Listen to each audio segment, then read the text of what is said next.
aí pessoal, tudo bem com vocês? Então, sei que estavam com saudade de mim, né? Eu ouvi alguém dizer que não estava. Poxa. Ah, mas eu sei que lá no fundo você estava com saudade. Pessoal, a nossa aula de hoje ela vai ser sobre impactos ambientais. Mais especificamente sobre poluição hídrica e sobre lixo urbano, ok? Para iniciar sobre poluição hídrica, nós iremos falar um pouquinho sobre a hidrosfera. Vale lembrar, pessoal, que a hidrosfera é a camada de água do planeta, né? E essa camada, a água do nosso planeta, né, ela vai se encontrar de diferentes formas. Uma observação, 70% da superfície terrestre é coberta por água. Olha só a expressividade, né, desse componente. E aí, essa água ela vai estar distribuída de forma irregular e em diferentes estados, em diferentes lugares. Pessoal, eu vou ter a água que vai estar de uma forma mais fácil e acessível, né? Água de rios, de lagos, água do oceano.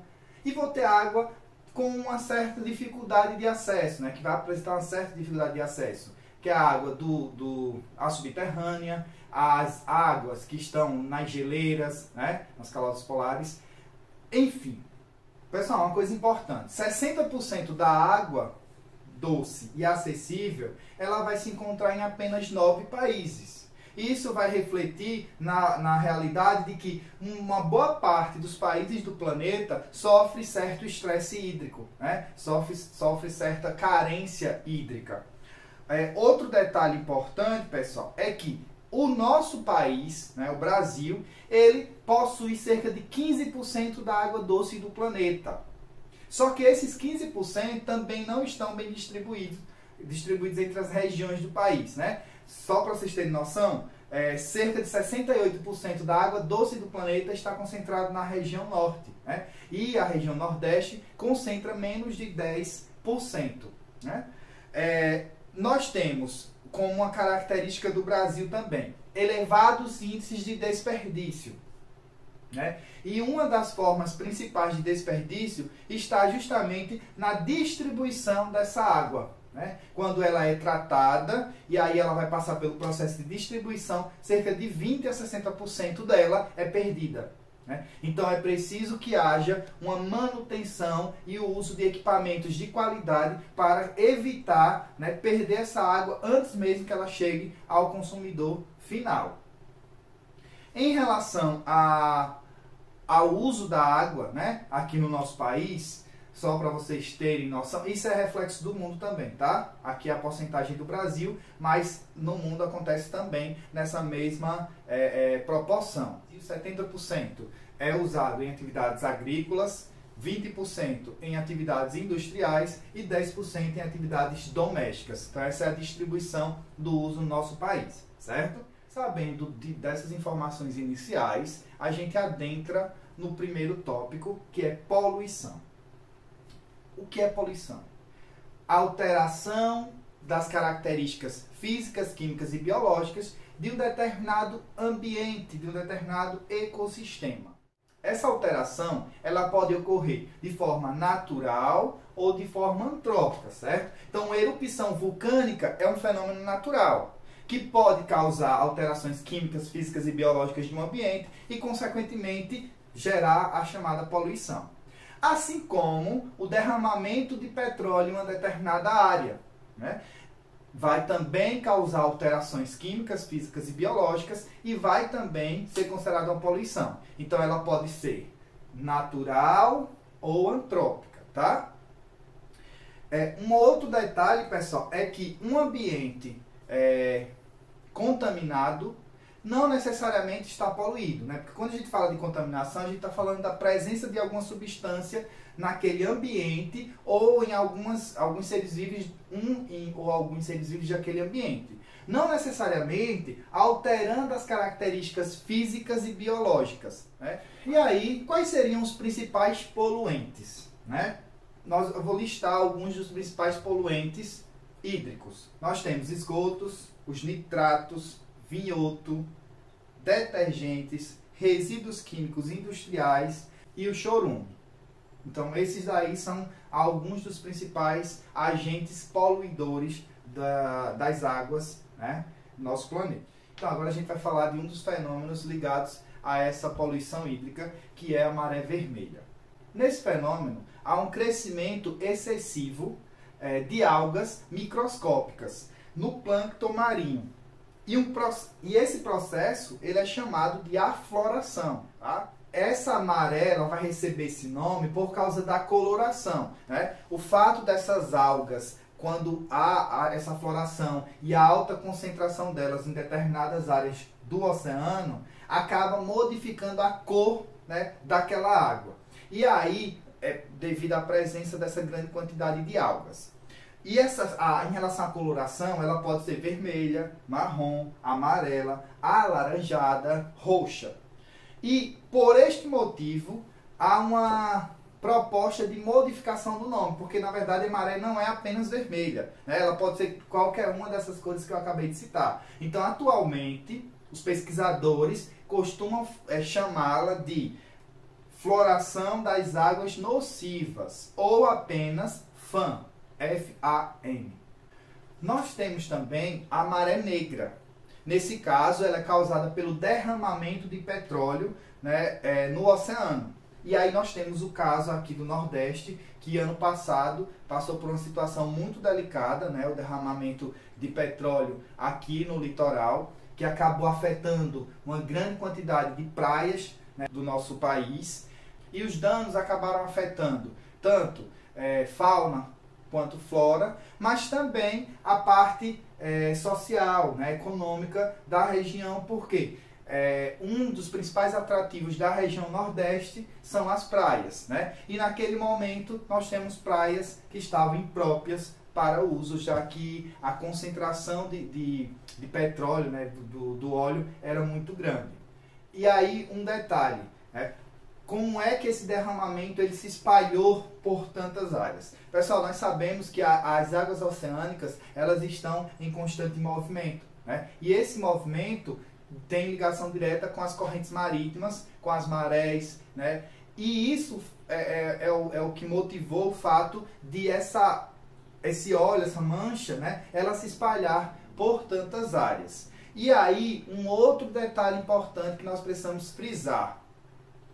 Pessoal, os raios solares passam a ter dificuldade de ultrapassar aquela camada de óleo, aquela camada de petróleo. Consequentemente, alguns seres autótrofos não conseguem realizar a fotossíntese. E há uma proliferação de seres anaeróbicos, né, de micro-organismos anaeróbicos.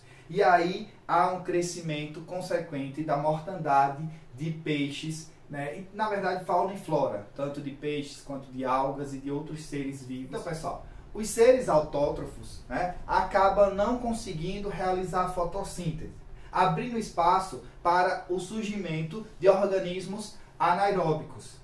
E esses organismos anaeróbicos passam a crescer em grande quantidade, ao ponto de que várias espécies, tanto de fauna quanto de flora, acabam morrendo. Pessoal, sobre os impactos ambientais causados pelas hidrelétricas, nós iniciamos falando que é muito comum a gente falar que as hidrelétricas produzem uma energia limpa. Mas esquecemos que para a implantação de uma usina hidrelétrica é necessário construir uma barragem e essa barragem costuma alagar uma grande área. Na maioria das vezes, os animais da região, os maiores, são retirados, colocados em um outro habitat, alguns deles se adaptam, outros não, mas nós temos uma problemática ligada principalmente à flora.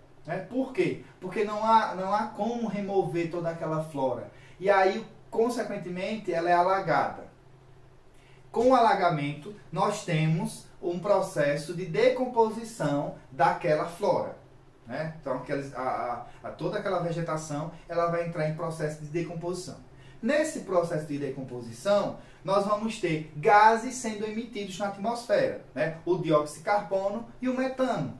Ou seja, para que haja a produção de energia hidrelétrica, né, eu vou ter um impacto anterior, né, no processo de construção dessa usina. Então, vou ter danos ambientais. Então, quando se fala de energia limpa, ela não é 100% limpa por causa desse processo de implantação que acaba gerando a emissão de gases poluentes. Então, outro problema, pessoal, que nós teremos com a construção de uma usina hidrelétrica é o fato de os peixes eles terem o seu ciclo, né, de reprodução interrompido, né, alterado, já que houve uma alteração no curso natural do rio. Além disso, nós podemos ter perda de fertilidade dos solos agricultáveis, perda de monumentos naturais, perda de possíveis materiais arqueológicos existentes no subsolo da região alagada. Podemos ter deslocamento de populações que ocupem áreas ribeirinhas, redução de áreas de reservas indígenas, né? Impactos na reprodução dos peixes, como eu falei, além da redução da capacidade de transporte de sedimentos, que acaba gerando um assoreamento dos rios, né? Esse processo aí a gente vê bastante no Baixo São Francisco. Um segundo grande impacto ambiental, né, provocado pela sociedade atual é o lixo urbano. Então, vale lembrar que lixo é qualquer material que é rejeitado para atividades humanas. Pessoal, é fato, né, que quanto mais desenvolvida uma sociedade, quanto mais tecnológica uma sociedade, mais ela vai produzir lixo. Né? Então, sociedades menos desenvolvidas tendem a produzir mais matéria orgânica. Lixo sólido é mais característico de nações mais desenvolvidas, tá? E os lixos, eles podem ser classificados, né? Lixos de espaços públicos ou de varrições, que é folhas, areia, entulhos. Nós temos o lixo de estabelecimentos comerciais, restos de alimentos, embalagens, vidros, latas, papéis. Temos lixo doméstico, papéis, plásticos, vidros, latas, restos de alimentos, lixo industrial, resíduos sólidos e líquidos, lixo hospitalar, agulhas, seringas, curativos, enfim. E esse lixo, ele precisa ser coletado e tratado, né, em um ambiente específico, especializado. Só que nós sabemos que por muito tempo o lixo era descartado de forma sem muitos cuidados, né? Então nós temos locais destinados para o descarte desses lixos. Os principais são lixão, aterro controlado, aterro sanitário, compostagem e incineração, certo? Essas são as principais formas de descarte do lixo. Pessoal, uma das formas mais utilizadas por muito tempo e muito utilizada principalmente nas sociedades menos desenvolvidas é o lixão. O lixão tem como um dos principais problemas o fato dos materiais que são descartados, né, dos rejeitos, eles serem deixados a céu aberto. Então acaba que eles geram poluição hídrica, poluição de solos, poluição atmosférica. Além também da proliferação de doenças, né? Principalmente pelo fato de pessoas trabalharem tentando reciclar aquilo que é jogado no lixo, né? Tentando gerar renda para a sua família. O segundo tipo, né, que na verdade ele fica entre o lixão e o aterro sanitário, é o aterro controlado. Neste caso, pessoal, os resíduos, eles costumam, no final do dia, serem cobertos por argila e grama para não atrair animais, havendo captação de gases e de chorume. Mas o aterro sanitário, que é o mais indicado, né, ele vai ter a criação de células impermeáveis para impedir que o chorume ele chegue ao lençol freático, né? Então essas células elas vão ser impermeabilizadas com mantas de PVC, né? E então o chorume ele vai ser drenado e aí posteriormente tratado. No caso do gás, ele costuma ser queimado ou usado para a produção de energia, né? O biogás. Temos também a compostagem. No caso da compostagem, pessoal, ela vai trabalhar principalmente com a matéria orgânica. Na verdade, uma usina de compostagem, ela vai receber todo tipo de lixo. Entretanto, há uma separação. A primeira fase na usina de compostagem vai ser a separação, onde vai ser retirado todo o lixo sólido, né? Todo aquele que não é matéria orgânica, e vai ser separado para ser enviado para uma usina de reciclagem.